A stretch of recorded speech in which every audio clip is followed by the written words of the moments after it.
Hello बच्चों, स्वागत है आज की इस मजेदार और इंस्पायरिंग एक्सप्लेनर क्लास में। आज हम कवर करने वाले हैं क्लास 9 इंग्लिश की एक बहुत ही प्यारी और सच्ची कहानी जिसका नाम है how I taught my grandmother to read. इसे लिखा है हमारी फेमस ऑथर और सोशल वर्कर सुधा मूर्ति जी ने। ये एक ऐसी रियल लाइफ स्टोरी है जो हमें दिखाती है कि सीखने की यानी लर्निंग की कोई उम्र नहीं होती। तो जल्दी से अपनी नोटबुक्स निकाल लीजिए और चलिए इस खूबसूरत कहानी को समझते हैं।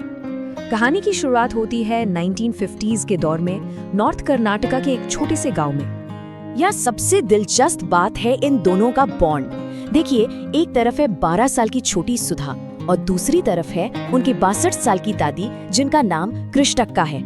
सुधा उन्हें प्यार से अव्वा बुलाती थी। अव्वा बिल्कुल अनपढ़ थी यानी इलिटरेट थी और ऐसा बिल्कुल नहीं था कि वो पढ़ना नहीं चाहती थी। असल में उनके बचपन में ही उनकी माँ का निधन हो गया था और उस जमाने में गांव में लड़कियों की एजुकेशन को ज्यादा जरूरी नहीं माना जाता था, इसलिए बहुत छोटी उम्र में उनकी शादी हो गई और पूरी जिंदगी परिवार की देखभाल में ही निकल गई। अब कहानी में एक बड़ा ही इम्पोर्टेंट एलिमेंट आता है। सोचिए, उस जमाने में टीवी या इंटरनेट तो था नहीं, तो लोग एंटरटेनमेंट के लिए क्या करते थे?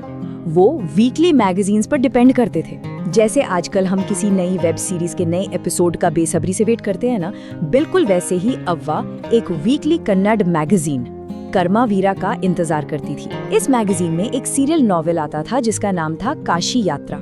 इसे त्रिवेणी नाम की एक बहुत फेमस राइटर लिखती थी। स्टोरी एक ऐसी ओल्ड लेडी के बारे में थी जो काशी जाने के लिए पैसे जोड़ती है, क्योंकि हिंदूज के लिए काशी जाकर लॉर्ड विश्वेश्वरा की पूजा करना सबसे बड़ा पुण्य माना जाता है। लेकिन एंड में वो अपने बचे हुए सारे पैसे एक अनाथ लड़की की शादी के लिए दे देती है। अव्वा को इस कहानी से इतना लगाव था कि वो इसमें पूरी तरह खो जाती थी, पर क्योंकि उन्हें पढ़ना नहीं आता था, उन्हें पूरी तरह से अपनी 12 साल की पोती सुधा पर डिपेंड होना पड़ता था, जो उन्हें हर हफ्ते ये कहानी पढ़कर सुनाती थी। अब हम आते हैं कहानी के टर्निंग पॉइंट पर, जहां अव्वा को एक बहुत ही सैड रियलाइजेशन होती है। एक दिन कुछ ऐसा हुआ जिसने उन्हें अंदर से हिला कर रख दिया। हुआ कुछ यूं कि सुधा एक शादी अटेंड करने के लिए पास के गांव चली गई। उसने सोचा था कि 1-2 दिन रुकेगी, पर मजा आने लगा तो पूरा 1 हफ्ता वहीं निकल गया।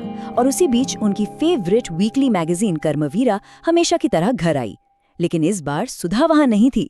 अव्वा ने मैगजीन खोली, उसकी पिक्चर्स देखी, पर वो एक भी शब्द पढ़ नहीं सकी। वो बिल्कुल हेल्पलेसली उन पन्नों को घूरती रह गई। जब सुधा 1 हफ्ते बाद वापस आई तो उसने अपनी दादी को रोते हुए देखा। समझ आ रहा है दोस्तों? एक ऐसी स्ट्रॉन्ग और हार्ड वर्किंग औरत जो लाइफ के मुश्किल से मुश्किल वक्त में कभी नहीं रोती थी, वो आज आंसू बहा रही थी। आखिर ऐसा क्या हुआ था कि अव्वा इतनी दुखी थी? उसका जवाब इस स्टेटमेंट में है। अदीवा ने सुधा से कहा, I felt so very much dependent and helpless. We are well off, but what use is money when I cannot be independent? उन्होंने बताया कि जब मैगजीन आई तो उन्हें किसी और से पढ़वाने में इतनी शर्म आई, इतना एम्बैरेसमेंट फील हुआ कि उन्हें अपनी अनपढ़ता का पूरी तरह एहसास हो गया। पैसे होने का आखिर क्या फायदा जब एक इंसान अपने एक छोटे से शौक के लिए भी किसी और पर पूरी तरह निर्भर हो। ये इलिटरेसी का दर्द था, हेल्पलेसनेस थी जो उनकी आंखों से बह रही थी। पर अव्वा हार मानने वालों में से कहाँ थी? उन्होंने अपने इस दुख और हेल्पलेसनेस को एक नए चैलेंज की तरह लिया और एक नई शुरुआत की। अविवा ने ठीक किया कि वो अब कन्नड़ा अल्फाबेट पढ़ना और लिखना सीखेंगी। जब उन्होंने ये बात सुधा को बताई तो 12 साल की सुधा अपने बचपने में उन पर हंसने लगी। उसने कहा, अव्वा, इस 62 की एज में जब आपके बाल सफेद हो गए हैं, आंखों पर चश्मा है, अब आप पढ़ना सीखेंगी? तब अविवा ने ये बहुत ही पावरफुल लाइन कही, for learning there is no age bar. अगर किसी अच्छे काम को शुरू करने की सच्ची चाहत हो तो उम्र कभी रुकावट नहीं बनती। ये कोट आपके एग्जाम्स के लिए बहुत इंपॉर्टेंट है बच्चों, इसे जरूर याद रखना। अव्वा ने अपने इस गोल के लिए एक स्ट्रिक्ट डेडलाइन सेट की। दशहरा फेस्टिवल के सरस्वती पूजा वाले दिन तक उन्हें इंडिपेंडेंटली एक नॉवेल पढ़ना सीखना था। उनका हार्डवर्क सच में कमाल का था। वो किसी डिसिप्लिन्ड बच्चे की तरह अपना होमवर्क करती थी। उनका रूटीन था रीड, रिपीट, राइट और रिसाइट। वो पढ़ती थी, उसे दोहराती थी, लिखती थी और बार बार बोलकर याद करती थी। और यहाँ हमें एक बहुत ही खूबसूरत रोल रिवर्सल देखने को मिलता है। जो 12 साल की बच्ची कल तक अपनी दादी की आंखों और आवाज का काम कर रही थी, वो अब उनकी टीचर बन गई थी। और 62 साल की दादी एकदम आज्ञाकारी स्टूडेंट बन चुकी थी। दोनों रोज छत पर बैठकर लगन से पढ़ाई किया करते थे। महीनों की इस कड़ी मेहनत के बाद आखिर वो दिन आ ही गया जिसका अव्या ने टारगेट बनाया था, दशहरा फेस्टिवल का सरस्वती पूजा वाला दिन।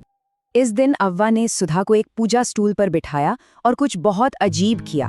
उन्होंने सुधा के पैर छुए। इंडियन कल्चर में बड़ों के पैर छूना नॉर्मल बात है, पर एक दादी अपनी पोती के पैर छू रही है, ये तो सच में बहुत अनयूजुअल था। सुधा एकदम शॉक हो गई, पर अव्वा ने स्माइल करके समझाया, I am touching the feet of a teacher, not my grand daughter. उन्होंने कहा कि हमारे स्क्रिप्चर्स में लिखा है कि एक गुरु, एक टीचर, चाहे एज और जेंडर में कैसा भी हो, उसको हमेशा रिस्पेक्ट मिलनी चाहिए।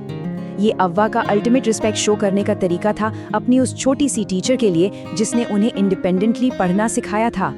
उसके बाद सुधा ने भी एक नमस्कारा करके उन्हें वापस रिस्पेक्ट दी और अपनी लाइफ की फर्स्ट स्टूडेंट को एक स्पेशल गिफ्ट दिया। पता है वो गिफ्ट क्या था? काशी यात्रे नॉवल की एक पूरी बुक। अव्वा ने तुरंत उस बुक को खोला, उसका टाइटल पढ़ा और पब्लिशर का नाम खुद अपने आप इंडिपेंडेंटली पढ़ के सुनाया। सुधा समझ गई थी कि उनकी स्टूडेंट फ्लाइंग कलर्स के साथ पास हो चुकी है। अव्वा अब ट्रूली इंडिपेंडेंट थी। क्लियर है यहाँ तक बच्चों?